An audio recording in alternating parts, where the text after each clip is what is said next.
Welcome friends, आज के video में हम देखेंगे तीन फेजी प्रेरण मोटर। यह जो चैप्टर है वो आप लोग के एग्ज़ाम के लिए काफ़ी महत्वपूर्ण है, क्योंकि इससे जो आपके एग्ज़ाम में 2 से 3 मार्क्स, इससे ज़्यादा भी प्रश्न पूछे जा सकते हैं, मगर 2 से 3 मार्क्स आपके एग्ज़ाम में पूछे ही जाएंगे। इसलिए जितना हो सके इस वीडियो को अपने दोस्तों में भी शेयर जरूर करें, ताकि वो भी इस वीडियो को देखकर लाभ उठा सके। तो आज का हमारा पहला प्रश्न है, तीन फेजी प्रेरण मोटर किस सिद्धांत पर कार्य करती है? तो यह विद्युत चुम्बकीय प्रेरण के सिद्धांत पर कार्य करती है। दोस्तों, आप लोगों को जैसा कि पता है कि हम इस वीडियो में आपको क्वेश्चन बताते हैं, मतलब पढ़ते हैं और आंसर बताते हैं, ताकि आपको कम समय में ज़्यादा प्रश्न देखने को मिल सके। हमारा अगला प्रश्न है आज का, स्टेटर में 3 फेज सप्लाई देने पर उत्पन्न होने वाले चुंबकीय क्षेत्र को क्या कहते हैं?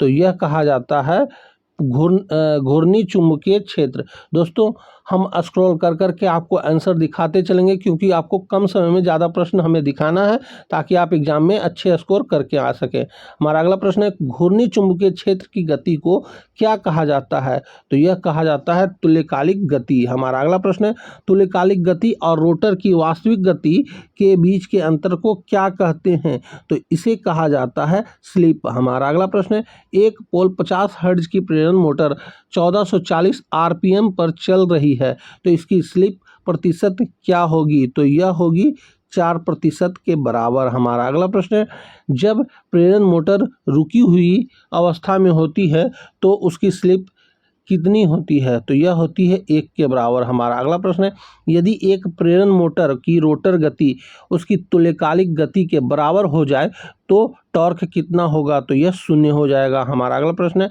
प्रेरण मोटर के 2 मुख्य भाग कौन से हैं?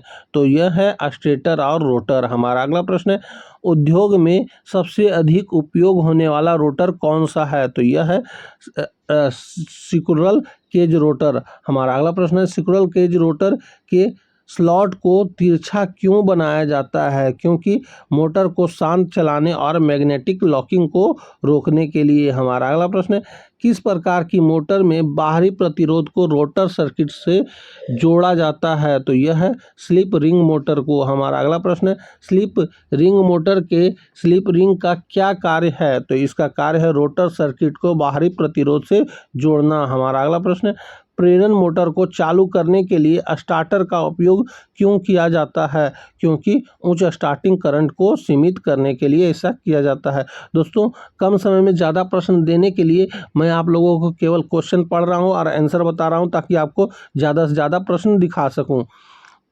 अगला प्रश्न है, 5 HP तक की छोटी मोटरों के लिए सबसे सरल और सस्ता स्टार्टर कौन सा है? तो यह है DOL यानी डायरेक्ट ऑन लाइन स्टार्टर। हमारा अगला प्रश्न है, DOL स्टार्टर मोटर को सप्लाई से कैसे जोड़ता है? तो यह जोड़ता है पूरे लाइन वोल्टेज पर। हमारा अगला प्रश्न है, स्टार डेल्टा स्टार्टर में मोटर पहले किस कनेक्शन में चालू होता है?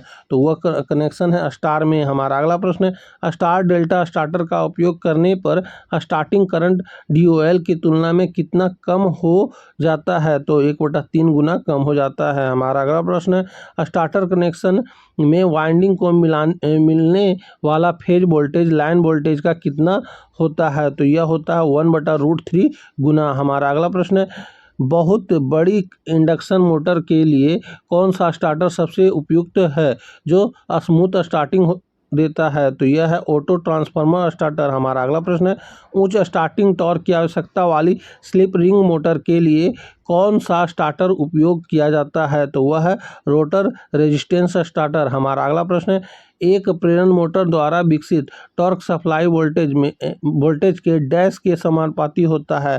तो यह वर्ग के समानुपाती होता है। हमारा अगला प्रश्न है, सिंगल फेजिंग का क्या अर्थ है? तो इसका अर्थ है 3 फेज सप्लाई में से एक फेज का कट जाना। हमारा अगला प्रश्न है, क्रोलिंग क्या है? तो क्रोलिंग मोटर का तुल्यकालिक गति है जो 1/7वें हिस्से पर धीरे धीरे चलना होता है। हमारा अगला प्रश्न है, प्रेरण मोटर में क्रोगिंग या मैग्नेटिक लॉकिंग क्या है? तो यह होता है स्टेटर और रोटर के स्लॉट का एक दूसरे के सामने आकर चिपक जाना। हमारा अगला प्रश्न है, बिना लोड के चलने पर एक प्रेरण मोटर का पावर फैक्टर कैसा होता है? तो यह बहुत कम और लैगिंग होता है।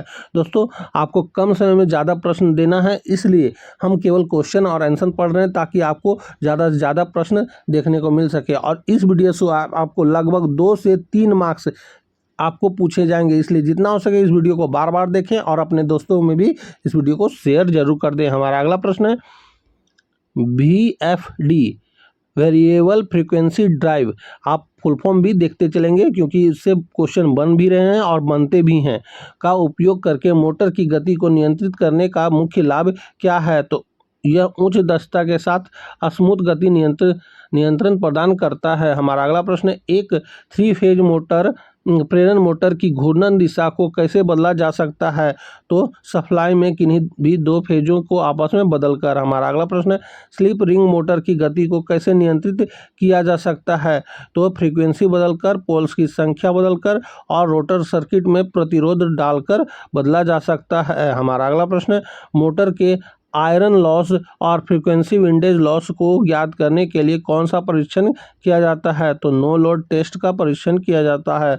हमारा अगला प्रश्न है मोटर के फुल लोड कॉपर लॉस और लीकेज रिएक्टेंस को ज्ञात करने के लिए कौन सा परीक्षण किया जाता है? तो वह परीक्षण है शॉर्ट सर्किट टेस्ट। हमारा अगला प्रश्न है एक इंडक्शन मोटर का मुख्य अवगुण क्या है? तो इसका मुख्य अवगुण है कम स्टार्टिंग टॉर्क, खराब पावर फैक्टर या स्थिर गति मोटर नहीं है। हमारा अगला प्रश्न है एक प्रेरण मोटर के ओवरहीट होने का क्या कारण हो सकता है? तो यह हो सकता है ओवरलोडिंग, कम वोल्टेज और सिंगल फेजिंग, इसके कारण यह ओवरहीटिंग हो जाता है। हमारा अगला प्रश्न है प्रेरण मोटर का फ्रेम आमतौर पर किससे बना होता है?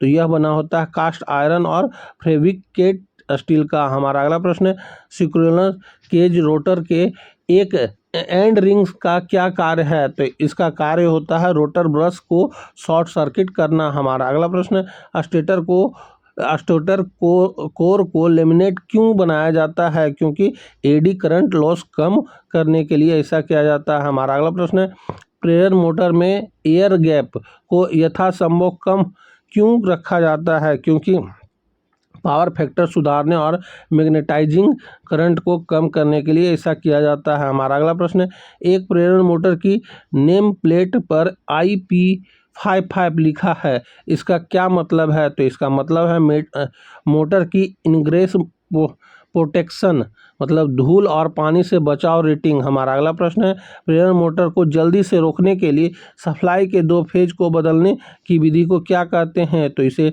प्लगिंग कहा जाता है। हमारा अगला प्रश्न है प्रेरण मोटर को उद्योगों का वर्क हॉर्स क्यों कहा जाता है? क्योंकि इसका निर्माण सरल और मजबूत रखरखाव कम होता है। हमारा अगला प्रश्न है स्लिप रिंग का उपयोग कहाँ किया जाता है? तो इसका उपयोग किया जाता है जहाँ उच्च स्टार्टिंग टॉर्क की आवश्यकता हो, जैसे क्रेन, लिफ्ट, होइस्ट।